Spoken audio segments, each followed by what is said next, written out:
What's up you guys, Nurse Phil here. Today's video I'm going to show you how I find flights all around the world for super cheap. I'm talking 50, 60, 70% off as to what you are accustomed to paying. I'm going to show you guys how I do that. In a future video, I'm going to show you how I pay for those flights, in which case they are absolutely free to me, so you guys can do the exact same. Guys, if you're new to my channel is about how healthcare workers have gotten screwed during the pandemic, as well as all of the other essential employees, and if there's anybody that can benefit from cool tips and tricks as to how we can manipulate our situation to maximize our wealth or fly around the world for free, that's what this channel is all about. If you like that idea, hit subscribe so you get my future videos as well. But let's get into today's video, which is about how to find super cheap flights. Well, the very first thing you'll want to do is make sure you use a incognito or a private web browser. Why do you want to do that? Well, believe it or not, the damn airline companies are pretty smart. They'll track your VPN, your computer, and see, all right, what has that person been searching? Have they been really wanting to get away? Have they not been wanting to get away? What has been their kind of search history? And if they notice, like, all right, I really want to go to New York City. What are the flights in New York City? They understand the human psychology of it, that you'll check, and then like a couple days later you might check again, and then a couple days later you might check again, and they notice all these checking ins, and they notice that, hey, wait a minute, if we slowly increase the price, one, it's going to kind of lure them in to buy now because they're like, oh crap, the price is going up. But secondly, they get to make more money off of you because you're clearly wanting to go, right? So it's a couple tricks that they use to kind of lure you in and make more money off of you.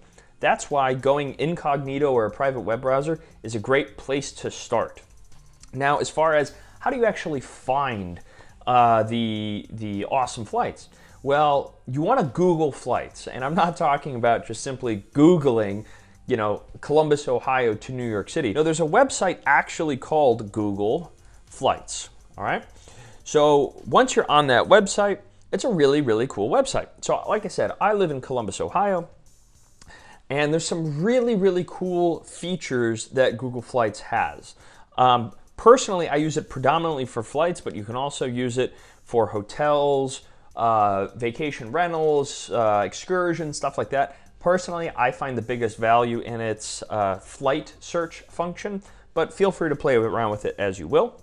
So let's say you really want to go somewhere and you're not exactly sure where you want to go or when you want to go.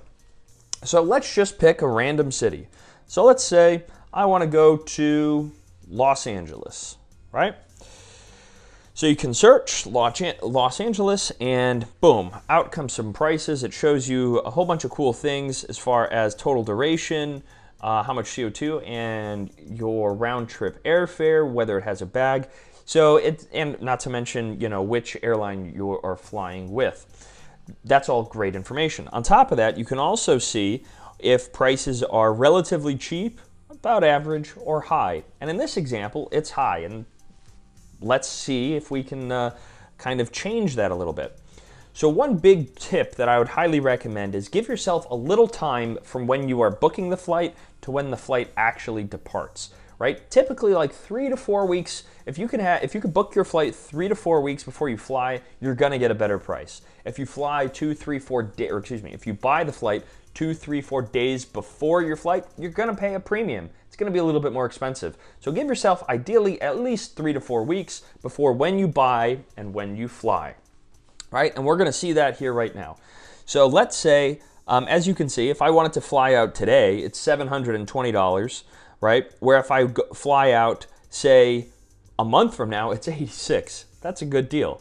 As we can see here, I didn't even practice this.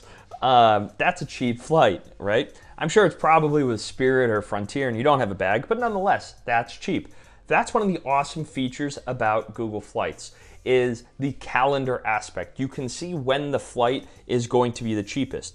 Also, notice how some days are more expensive than other days. Keep that in the back of your head. Personally, I've found that like midweek flights, Wednesday, Thursday, Friday, or Tuesday, Thursday, Friday, tends to be on the cheaper side, but just play with it and see what is true for you. Okay? So there you go. Told you it was going to be Spirit. But But that's one of the cool features, is the calendar function. You can play with the dates, and as long as you're a little bit flexible, you can perhaps get a much cheaper flight, right? Similarly, the farther you kind of go out, generally speaking, around the 3 to 4 week mark is when you are going to get a good price for wherever you're trying to go. And as we'll play a little bit more, as you can see, as you kind of span the window out, there really isn't that big of a difference once you go out from, months. So really 3 to 4 weeks is about all the time you really need to get a good price for something. So that's one of the cool features about Google Flights, is the calendar function. But let's say, I'm an explorer. I want to go travel a little bit. I've never been to Europe, right? I always want to go to Europe, but I don't know where I want to go in Europe. This is my first time going, and I'm not sure exactly where I want to go. Well, another really cool thing about Google Flights is the map function, right? So let's just search in Europe. Obviously, there's hundreds of airports in Europe, and so with this, it shows you the prices for the given days for all the flights from Columbus, Ohio, to the different airports in Europe. And you might say, well, why would I want to do that? Well, one, if you are just looking to get away and not necessarily go to one specific city, you can do it on the cheap, right? So let's say you really, really, really want to go to Europe, right?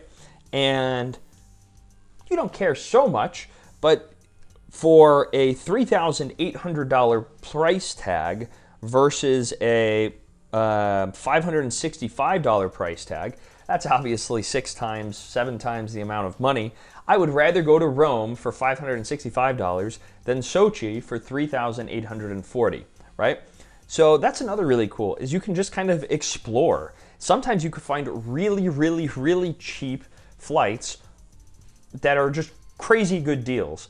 I've taken a New York City to Beijing for $280, something like that. It was just like, wait a minute, what? I think I just bought it just because I'm like, you know what?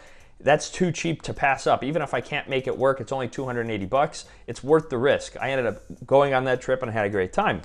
But with the map function, you can kind of explore different regions of the world and see what the price is. Let's say you want to go to Africa. Well, you can go to, I'm going to butcher some of these names, Khartoum or Cairo, same thing. You can just kind of get a general idea as to what it would cost to get there, what's the cheapest way to get to that continent, and then you can kind of play around from there.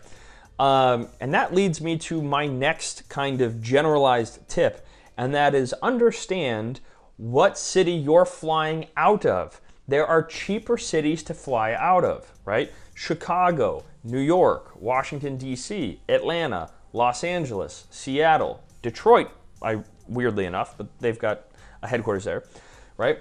And so for me, for example, Columbus, Ohio is not a particularly cheap city to fly out of. So if you can Google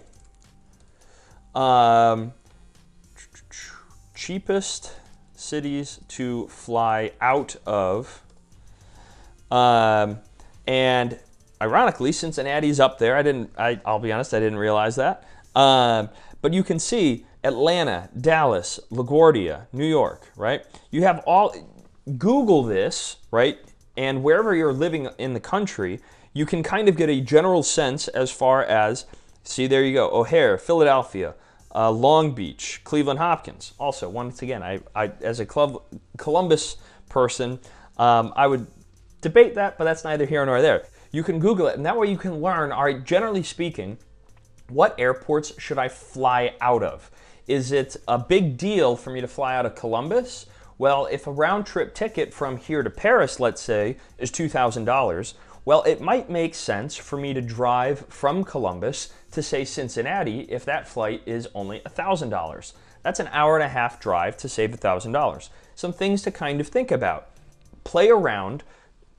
Use the city that you're living in, but also the neighboring cities nearby. Like I said, generally speaking, Chicago, D.C., New York City, Atlanta, Los Angeles, Dallas. There are cities that are cheaper to fly out of. Think of like the really, really big cities kind of near you. those tend to be the best cities to fly out of, right? They have a lot of flights coming in, they have a lot of flights going out. It's kind of like buying in bulk. So because of that, they can pass the savings off to you. Think of it kind of like that. Similarly, just like there are cheap cities to fly out of, there are also cheap cities to fly into. Kind of going back to this, right? We'll say Europe. I've been to Europe plenty of times, and I've lived there for a little while, so that's kind of what I'm most accustomed to. But going back, right? Rome is $500, Sochi's $3,800, right? It would be cheaper to fly into Rome, and then you could probably catch another flight to Sochi much, much cheaper, right? Going back to what you can Google, cheapest airports to fly into Europe, right? Google that. 10 cheapest airports to fly in Europe, right? And then it'll give you a breakdown of London, Vienna, Berlin, right? You can search all of these airports. Copenhagen, that's where my mom's from. Italy, right? You can search and kind of learn what are the best airports. Generally speaking, from my experience, it's London, Berlin, Copenhagen, Oslo, Rome, Budapest, great city there. So you can look to see what, Paris is on the cheaper side as well. You can look to see which airports are cheap to fly into. So if you can combine a cheap exiting airport and a cheap entrance airport, you can really drop your price pretty dramatically. And let me just show you exactly what I'm talking about. So let's say you want to go to Bali, right? Everybody wants to go to Bali. It is beautiful. I've been there. Spent a couple weeks there. It's where I learned how to surf. But Bali, it's beautiful. 10 out of 10 would recommend, okay? So let's say I know for certain I want to go to Bali, right? And let's see. All right. So Bali, well, actually, we'll go this way. Flights. All right. So we'll go Bali, all right? And let's say we're just going to go just some random days, right? We're just searching in. I want to show you kind of combining all of the tricks and to show you how you can save a good amount of money. So let's just say I live in Columbus and I want to go to Bali, round trip ticket. What's that going to cost me? $2,500, right? That's a lot of money. So let's play a little bit, right? Well, as we can see, that if we bought it today or for tomorrow, it's $7,000. So we're not going to go that route. So $2,500 was the original price, right? But if we go 3, 4, 5 weeks out and say, all right, the 20th to the 3rd, right? That's $1,800. But if we're just a little bit flexible and we push it to Friday the 4th, right?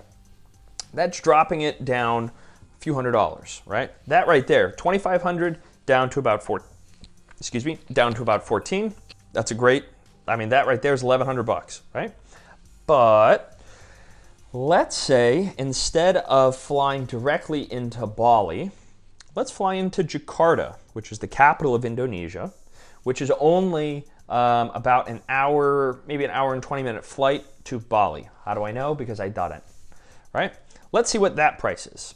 All right, so Columbus to Jakarta is about $1,000, right? Well, let's say we have a little bit of flexibility and time, and we want to fly from Chicago to Jakarta. That drops up to $803. What about New York City? That raises it, $857, so we'd prefer to fly out of Chicago. What about Washington, D.C.? $895. All right, so generally speaking, in this case, we'd want to fly out of Chicago. That seems to be the cheapest into Jakarta. Let's see if there's any sort of price difference. As we can see, if we move it up a day, now it's $675. And then we move it back a day, it's $675. Right? So now what we've done is we have gotten our booties on the beaches of Jakarta, right, for $675, okay? So Jakarta to Bali is $81, right? Where Chicago to Bali is $1,074, but what about Chicago to Jakarta? $675. So you can see there's about a $400 difference between flying from Chicago to Jakarta and from Chicago to Bali. That's a $400 difference. But if we got a flight from Jakarta to Bali, that was 81. So simply by breaking up, like booking individual tickets from Chicago to Jakarta and then Jakarta to Bali, we're saving about $300. So that's another trick that you'll kind of want to use. It's called, I don't know if there's an official word, but each flight is called a leg, right? So if I'm flying from, say, Columbus to Bali, and let's say I fly from Columbus to, say, New York City, that is one leg. New York City to Jakarta, that's a second leg. Jakarta to Bali, that's a third leg. So there's 3 flights on that trip, one way, right? So another tip that I'd encourage people to consider is purchasing each leg individually, or at least from major city to major city. Purchase that leg individually.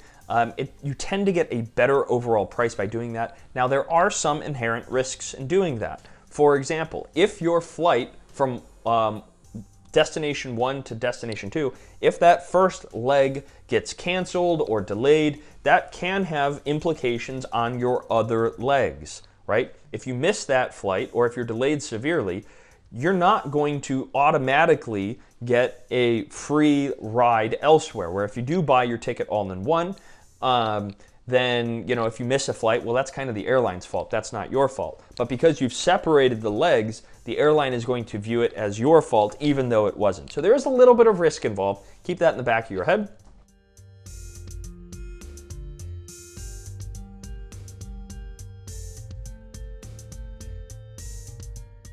Let's say you live in Columbus and you want to fly out of, say, Chicago. Well, that's 6 hours worth of driving. So think in your head, hey, I make my free time, right now as a nurse with everything going on, the Rona, right? And a shift of overtime is paying like $100 to $120 an hour, right? So if I'm spending 6 hours of driving, that's 6 hours of time, that's 6 hours of overtime I could pick up.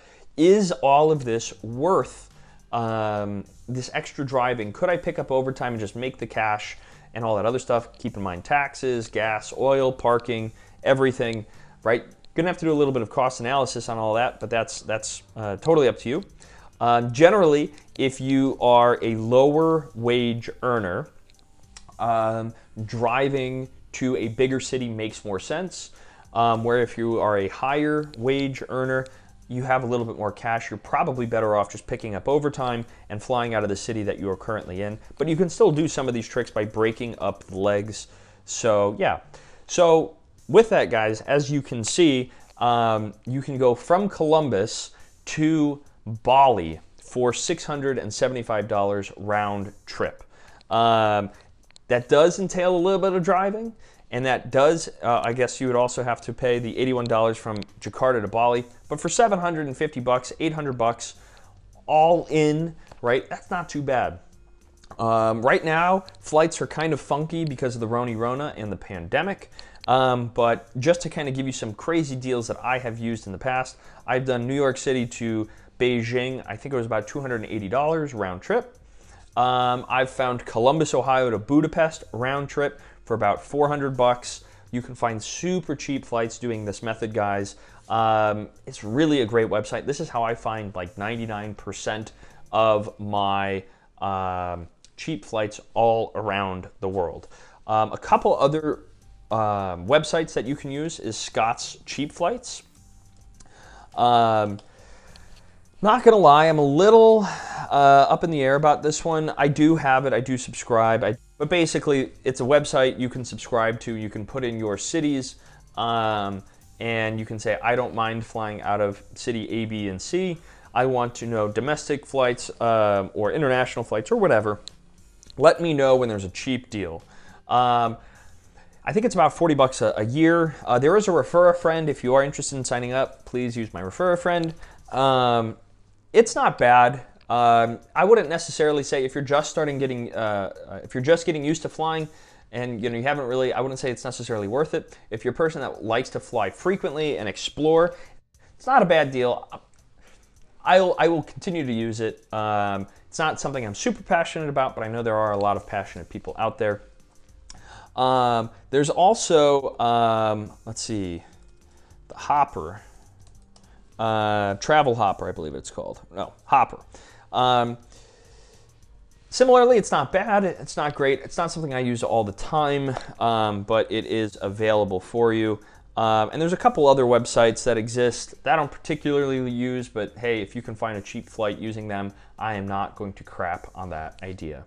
So guys, I hope that is basically every trick that I know. I did this all in one take, so I'll add anything extra if there needs to be. As far as how to pay for these flights, super cheaply or basically free, I'm going to give you a little bit of a hint right now. It is using credit card points. And specifically, I'm a big fan of the Chase credit card point system. It's the one that I use. So what I'll do is I'll find super cheap flights and then I'll pay for them using my credit card points. So it comes out free to me. If you guys want to start building your credit card point portfolio, once again, there's some refer a friend links down in the description. The Chase Freedom and the Chase Freedom Unlimited. There might be a Chase Freedom Flex. The Freedom cards are the best way to start building. With that, there is an ability where if you spend $500 in the first 3 months, they'll give you somewhere between like $100 to $200. Save those points. Do not use those points. Do not use them cash back. I'll show you how you can maximize the value from those, or at least the way that I do it. But you can at least start building points. Use your Chase credit cards, and always pay off your credit card every single month. I do it like every week. I just go in, pay it off, boom, done. Save those points though, because there's ways you can manipulate those points to get even more value out of them. I'm going to show you guys how you can do that in a future video. Full disclosure, it is a refer a friend link, so if you sign up, we both get $100. So I just wanted to be completely transparent of that. It is what I use. I'm not pushing a product that I don't use. I use it all the time. My wallet's over there. Got my Chase cards there. Big fan of Chase. It's what I use all the time. I just want to be completely transparent. Once again, this is not financial advice. This is for entertainment purposes only. Guys, if you like this video, please hit like, please hit subscribe, share it with your friends and coworkers and family and all that stuff. Like I said, the purpose of this YouTube channel is to help coworkers of mine, but also people who've earned a vacation, earned a raise, and we're just not getting one. We got screwed in the pandemic. Love healthcare workers, love all my other essential workers out there. Guys, I'll see you in the next one. Love and peace.